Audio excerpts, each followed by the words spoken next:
আপনার ওয়াইফকে প্রত্যেক মাসে হাত খরচের টাকা দেবেন।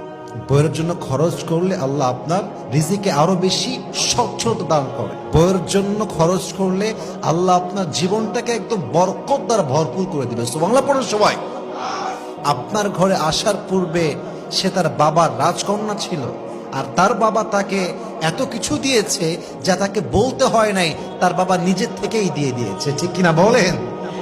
একজন ওয়াইফ আপনার কাছে অনেক কিছু চাইবে না, ও চাইতে পারবে না। সমাজ, বাস্তবতা, সোসাইটি, কালচার, সিচুয়েশন অনেক কিছু বুঝে সে আপনার কাছে অনেক কিছু চাইবে না।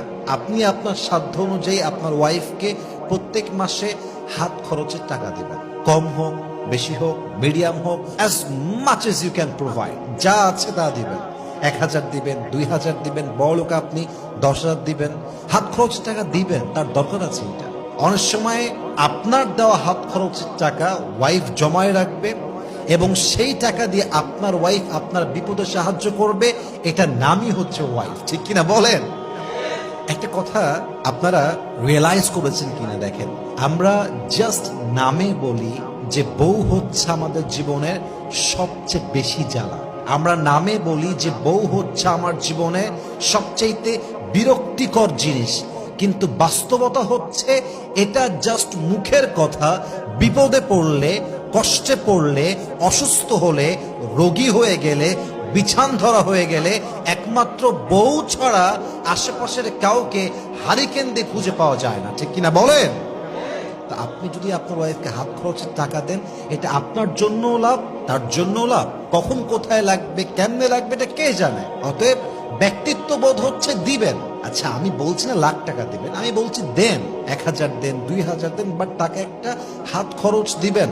কারণ আপনার ঘরে আসার পূর্বে সে তার বাবার রাজকন্যা ছিল, আর তার বাবা তাকে এত কিছু দিয়েছে যা তাকে বলতে হয় নাই, তার বাবা নিজের থেকেই দিয়ে দিয়েছে। ঠিক কিনা বলেন?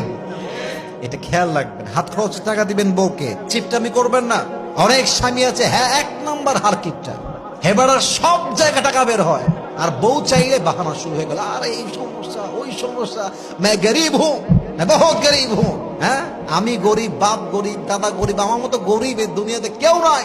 জঙ্গলে আমার বাড়ি, আমার কোনো টাকা পয়সাই নাই। বউয়ের বেলায় চিপটা হয়, বোনের বেলা টাকা বের হয়, মায়ের বেলা টাকা বের হয়ে যায়, বাপের বেলা টাকা আরো বেশি বের হয়, সবার জন্য টাকা বের হয়, বইয়ের জন্য 2 পয়সা বের করতে চায় না। এরকম স্বামী আছে না নাই বলেন? বইয়ের জন্য খরচ করলে আল্লাহ রিজিকে বরকত দেয়। বইয়ের জন্য খরচ করলে আল্লাহ আপনার রিজিকে আরো বেশি স্বচ্ছতা দান করে। বইয়ের জন্য খরচ করলে আল্লাহ আপনার জীবনটাকে একদম বরকত দ্বারা ভর